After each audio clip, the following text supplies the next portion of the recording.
Olá, internet, seja bem-vindo a mais uma teoria. E antes de começarmos, nos ajuda, galera, deixando o like e se inscrevendo no canal. Isso é muito importante pro nosso canal, que tá começando agora, porque o YouTube entende que nosso conteúdo é relevante e assim ele consegue mandar para mais pessoas, beleza?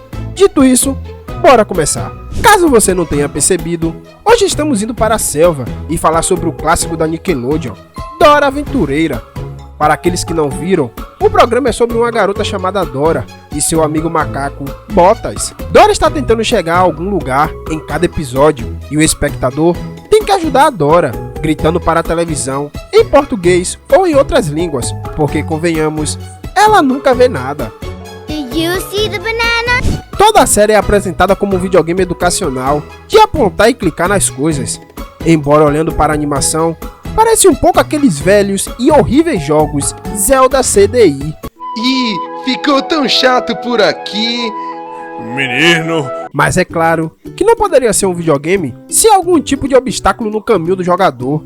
Além de um simples quebra-cabeça, a principal coisa que impede Dora e Botas de prosseguirem é uma raposa chamada Swiper, ou Raposo, assim chamada porque gosta de roubar as coisas.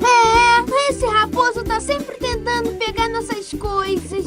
E é assim em toda a série. Dora nunca vê Raposo chegando, então nós, o espectador, ficamos gritando loucamente em nossas TVs quando Raposo aparece. Felizmente, Raposo é parado facilmente. Tudo que Dora, Bota e os espectadores têm que fazer é pedir educadamente que ele pare 3 vezes. Raposo, não pegue! Raposo, não pegue! Raposo, não pegue! Puxa vida! Raposo apenas estala os dedos e desiste. Mas há algo sobre o Raposo que sempre me incomodou. É que essa estratégia realmente funciona. Apenas parando e repetir Raposo não pegue algumas vezes faz com que ele pare e vá embora. É estranho, especialmente se for um videogame. Mesmo se assumirmos que o espectador deve estar jogando o jogo da Dora e também dizendo ao Raposo para parar, não é realmente uma mecânica de jogo que eu já vi antes. E acredite em mim, eu já vi muitas mecânicas de jogo ao longo dos anos. Eu acredito que há um segredo sombrio escondido sob a adorável máscara de ladrão do Raposo. Like, why does that fox need to remain anonymous? Who is going to recognize one specific fox? Não estamos lidando apenas com uma raposa específica aqui, ou até mesmo um videogame antropomorfizado. Apesar de Dora Aventureira parecer uma criança educacional e inofensiva, mostra na superfície seu vilão travesso. A raposa é, na verdade, um espírito demoníaco, e Dora cantando Raposo não pegue é sua tentativa desesperada de afastá-lo. Mas infelizmente, o Raposo prendeu Dora em um destino pior que a morte. O episódio de hoje vai ser bom, hein? Dito isso, vamos mergulhar. Eu possivelmente pensaria que o Raposo poderia ser um demônio. Bem, em primeiro lugar, as raposas são muitas vezes retratadas como espíritos por culturas de todo o mundo. Na África Ocidental, o povo Dogon acredita que seu deus é uma raposa. A lenda japonesa fala de espíritos de raposa que mudam de forma, chamados Kitsune. Na mitologia grega clássica, o deus do vinho e da fertilidade, Dionísio, muitas vezes envia uma raposa gigante para devorar crianças. Parece um pouco exagerado para o deus do vinho e da fertilidade, mas depois vi que Dionísio também era o deus da insanidade. Então, justifica-se. De qualquer forma, você tem a ideia de que as raposas são frequentemente associadas com magia em todos os tipos de folclore, mas ainda assim, por que eu pensaria que isso poderia se aplicar ao raposo neste caso específico? Bem, a representação do raposo na série se alinha muito bem com 2 tipos de espíritos malignos, ambos os quais Dora estaria ciente de onde os personagens vêm. Enquanto não podemos ter certeza exatamente de onde Dora se origina, podemos ter uma boa ideia graças a como ela foi feita. De acordo com a Nickelodeon, eles não queriam que Dora fosse de nenhum país específico, porque eles queriam que todas as crianças latinas pudessem se ver dentro do personagem. Então, Dora foi desenvolvida para ser a representante da diversidade da cultura latina em toda a América Latina. E talvez você não saiba, mas muitas culturas nativas americanas e centro-americanas têm raposas em destaque em seu folclore. Um exemplo muito específico, o povo maia, que hoje é o México, viu raposas como um animal muito maligno. Então, como Dora deve ser uma mistura de todas as culturas latinas, ela provavelmente estaria ciente desse tipo de história também, pois sabemos que Dora foi criada para representar toda a região da América Latina. Podemos observar o detalhamento da afiliação religiosa em toda a região e ver que 90% dos latinos-americanos são cristãos, com 69% deles sendo católicos. Então, Dora provavelmente também estaria familiarizada com o cristianismo e especificamente a Igreja Católica, como eles veem a raposa no mundo. E vamos apenas dizer que o catolicismo não foi muito gentil com essas criaturas. Na verdade, uma das mais famosas representações católicas mostra as raposas literalmente roubando itens importantes. No século VIII, o autor Rudolf Afolda escreveu o livro Vida de Leoba. O livro fala de uma freira que uma vez perdeu as chaves de sua capela. Convencida que as chaves perdidas eram obra do diabo, as freiras da capela se reuniram em outro prédio. Depois, uma raposa foi encontrada morta fora dos portões da frente da igreja, com as chaves na boca. Uma raposa com a chave roubada? Não parece familiar? Temporada de Dora, o raposo rouba as chaves. É uma das primeiras coisas que vemos esse personagem fazer. Se isso não foi intencional, bem, certamente é uma coincidência e tanto. E isso não é tudo. Aparentemente, o cristianismo da velha guarda via as raposas como coisas piores do que simples ladrões. Sabemos disso graças a um livro do século XIII chamado Bestiário, que era basicamente como o guia de estratégia para cavaleiros medievais saberem quais animais lhe dariam mais pontos de experiência. Os cristãos da época viam muitos animais como representantes de ideias morais ou falhas, e o bestiário era uma coleção desse tipo de conhecimento. Por exemplo, eles representavam guardiões que traziam bens físicos para os necessitados. Você quer adivinhar o que as raposas representam? Literalmente o diabo. Sim, apenas sob dicas muito úteis. Com a raposa sendo um animal enganador que nunca corre em linha reta, o bestiário nos diz que as raposas representam demônios que enganam e prejudicam aqueles que vacilam em sua fé. Basicamente, são grandes partes da provável criação de Dora, que estaria dizendo a ela que o raposo não é apenas uma raposa sorrateira tentando roubar suas coisas. Ele é um espírito demoníaco, talvez até o próprio diabo, que veio para assombrá-la, enquanto ela continua em suas aventuras, o que torna interessante ver o que Dora faz quando ela e Botas o confrontam. Raposo, não pegue! Raposo, não pegue! Raposo, não pegue! Dora, Botas, o espectador, e se você optar por participar, estenda as mãos e cante as palavras Raposo, não pegue. Você quer saber o que se parece com um exorcismo? Agora, antes que você corra para os comentários e diga Gaspar é um pouco exagerado, confia em mim, eu sei que eu sou. Mas, por mais ridículo que pareça, o que Dora está fazendo aqui é uma descrição exata de alguns tipos de exorcismo. Veja, de acordo com os exorcismos e certas súplicas que foram escritas pelo Vaticano e aprovadas pelo Papa, os exorcistas são instruídos a estender as mãos para as pessoas ou demônios possuídos durante o ritual.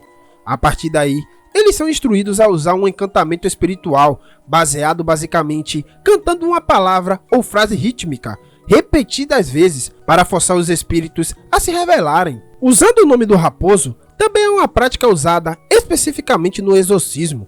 De acordo com César Trucui, um exorcista da Igreja Católica da Suíça, citar algo ou saber seu nome significa ter poder sobre essa coisa. Então, ao chamar especificamente o raposo, Dora está se dando poder sobre ele.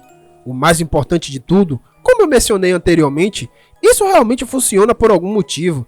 Sempre faz com que o raposo vá embora. Então, há muitas evidências apontando para o raposo sendo algum tipo de espírito demoníaco. Mas por quê? O que importa se o raposo é algum tipo de entidade sobrenatural de outro mundo, se tudo está acontecendo dentro de um videogame? Todo o exorcismo cantado como um enredo de um jogo ainda não faz muito sentido, e alguns, como apenas fazer o jogador clicar no raposo para pará-lo, funciona muito melhor. E não é como se víssemos um microfone configurado no computador dentro da série. A entrada vocal do jogador, dizendo raposo não pegue, apenas não funciona como vimos. Em torno deste enredo de canto, parece uma coisa estranha para o programa no seu jogo. A menos, é claro, que não tenha sido programado e raposo seja um espírito literal. que esteja possuindo o computador. Então tudo começa a fazer sentido. O canto, a falta de um microfone para ouvir esse canto e o canto trabalhado para assustar o raposo. Mas então, tudo isso levanta um monte de outras questões, como: por que o raposo estaria nos incomodando se ele é literalmente um espírito?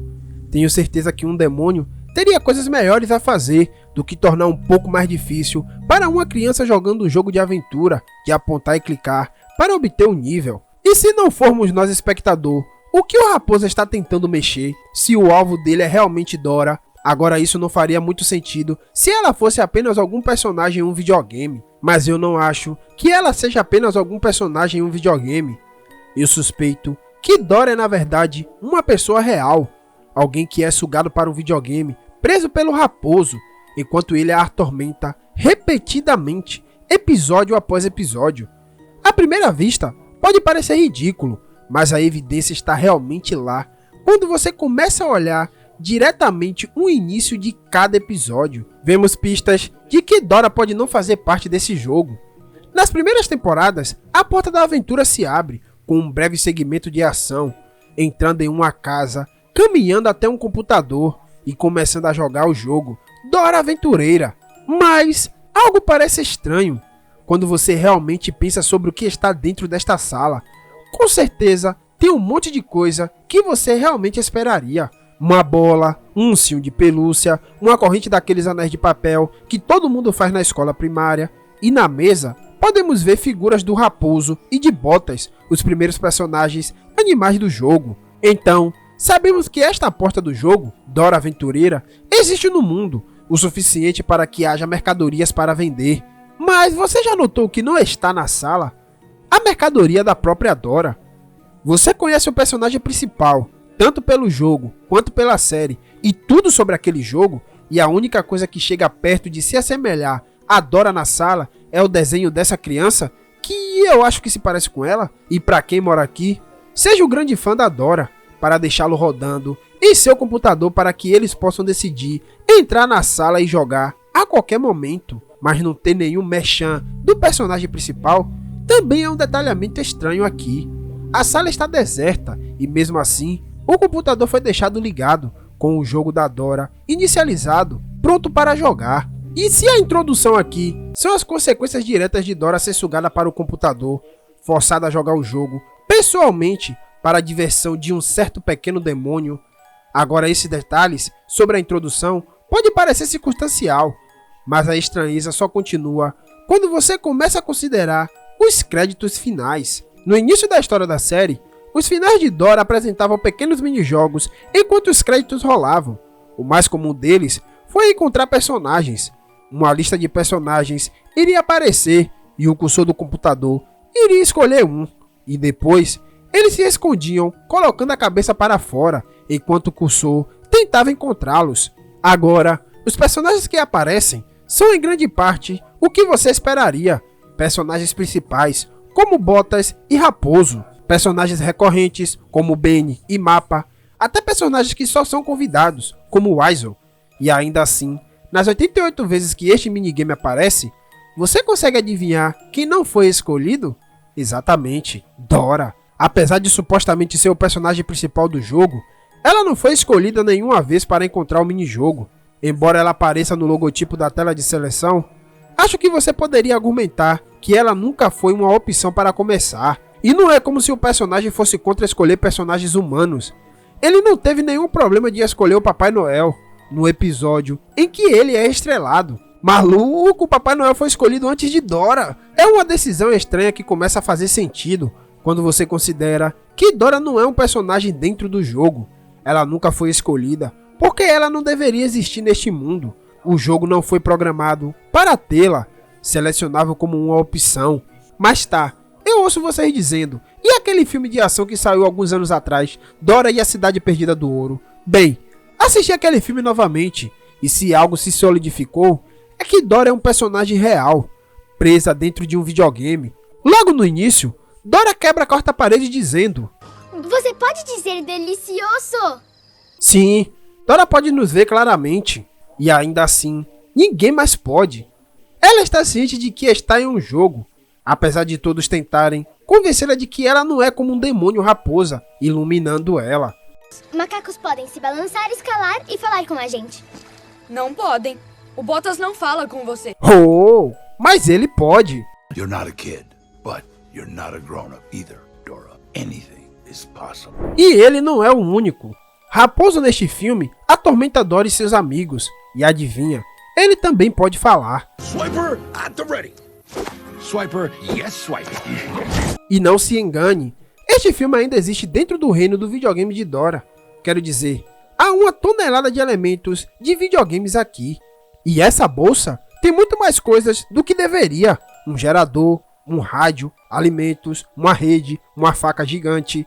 Ao ponto que essa coisa tem que ser maior por dentro do que por fora, como o inventário de um videogame. E não é apenas itens legais de videogame. Várias vezes, ao longo do filme, Dora faz coisas que deveriam matar uma pessoa normal, como pular em um barranco e ficar com ferimentos leves, deslizar sob a hélice de um avião em movimento, ou rolar numa colina dentro de um tronco de árvore. Ela também resolve quebra-cabeças para progredir e desarmar armadilhas para obter o tesouro em que a gangue participa, o que basicamente equivale a alguns eventos rápidos para evitar picos. Você está certo, personagem secundário. É apenas um videogame, da perspectiva de Dora, dentro do computador, e estamos apenas vendo tudo pelos olhos dela. É por isso que tudo parece tão realista, e há mais uma prova. Há um momento em que a ilusão se despedaça completamente na metade do filme. Dora e sua amiga se deparam com um campo de flores que borrifam esporros alucinógenos em seu rosto, iniciando uma sequência que é feita no estilo de uma Dora clássica de desenho animado. E durante esta sequência, ela pula de um penhasco e depois reaparece novamente no topo, assim como ela ressurgiu depois de morrer. Isso, meus amigos, é uma máscara caindo do programa de computador demoníaco, revelando a Dora o que realmente está acontecendo aqui. Ela é uma pessoa real, presa em um antigo videogame de apontar e clicar, e realmente deveríamos saber que algo estava suspeito desde o início do filme. Mas calma, isso foi apenas uma teoria, hein? Não se esqueça de deixar o like e se inscrever no canal. Nos ajuda, galera, mostrando pro YouTube que nosso canal é relevante, e isso nos motiva a trazer mais vídeos como esse. E olha, dá uma trabalheira. Comenta aí embaixo também o que vocês acharam do vídeo, beleza? Conto com o apoio de vocês, hein? Até o próximo vídeo. E corta!